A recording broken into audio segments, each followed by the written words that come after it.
మనకి అంతకుముందు పహల్గామ్ ఉగ్రదాడి జరిగింది గుర్తుందా? అయితే మరి దాని తర్వాత మనం ఆపరేషన్ సింధుతో ఎటువంటి విధ్వంసం క్రియేట్ చేసామనేది మనందరూ తెలుసు.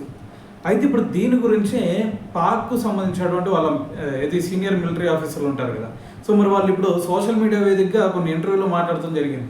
అయితే ఏమంటున్నారు భయ్య వాళ్ళు అంటే ఒకటే చెప్తున్నారు. సో అప్పుడు ఏదైతే పహల్గామ్ ఉగ్రదాడి జరిగిందో మరి ఆ దాడి జరుగుతుంది అని చెప్పేసి మా మిలిటరీ పాకిస్తాన్ మిలిటరీకి కూడా తెలియదు.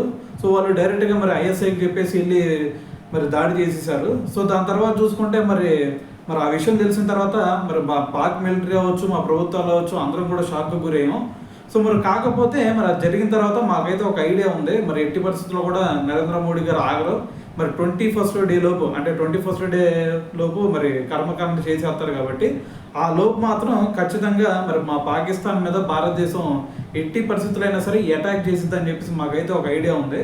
సో మరి ఆ అటాక్ జరగకూడదని చెప్పేసి మేము వెళ్ళి అమెరికా దగ్గరికి వెళ్ళాం, దాని తర్వాత రష్యా దగ్గరికి వెళ్ళాం. మరి వాళ్ళ నుంచి ఇండియా మీద ఏదైనా సరే కొంచెం ప్రెషర్ క్రియేట్ చేస్తే అప్పుడైనా సరే మరి మోడీ గారు ఆగుతారేమని చెప్పి ట్రై చేసాం. కానీ మరి వాళ్ళు చూస్తేనేమో వెళ్ళారు, దాని తర్వాత మరి మోడీ గారిని మరి డైరెక్ట్గా అడగలేకపోయారు. సో మరి మీరు మరి అటువైపు పాకిస్తాన్ మీ మీద అటాక్ చేసేసరికి మరి మీరు ఏదన్నా చేస్తున్నారా లేదంటే మరి మీ నెక్స్ట్ ప్లానింగ్ ఏంది అనేది వాళ్ళు అడగలేనటువంటి పరిస్థితి. ఎందుకంటే వాళ్ళు కనుక అడిగారు అంటే మరి వాళ్ళ పరువు పోయింది.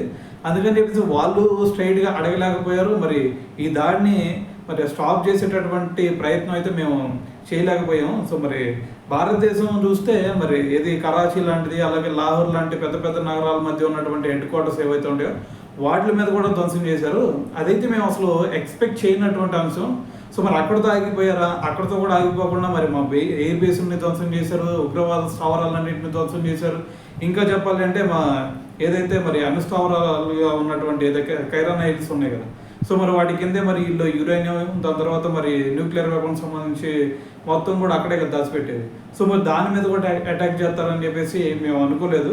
సో మరి ఇది కంప్లీట్ అయిన తర్వాత మరి మేము కూడా మరి భారతదేశం మీద మళ్ళీ అటాక్ చేద్దామని చెప్పేసి మళ్ళీ వాళ్ళ మీదకి మిసైళ్ళు, దాని తర్వాత డ్రోన్లు, వీటన్నిటితో మళ్ళీ విరుచుకుపడదామని చెప్పి ట్రై చేస్తే మరి ఎక్కడా కూడా మరి వాళ్ళ ఎయిర్ డిఫెన్స్ సిస్టమ్ కనీసం ఛాన్స్ ఇవ్వకుండా మొత్తాన్ని కూడా మరి రీకౌంటర్ చేసింది.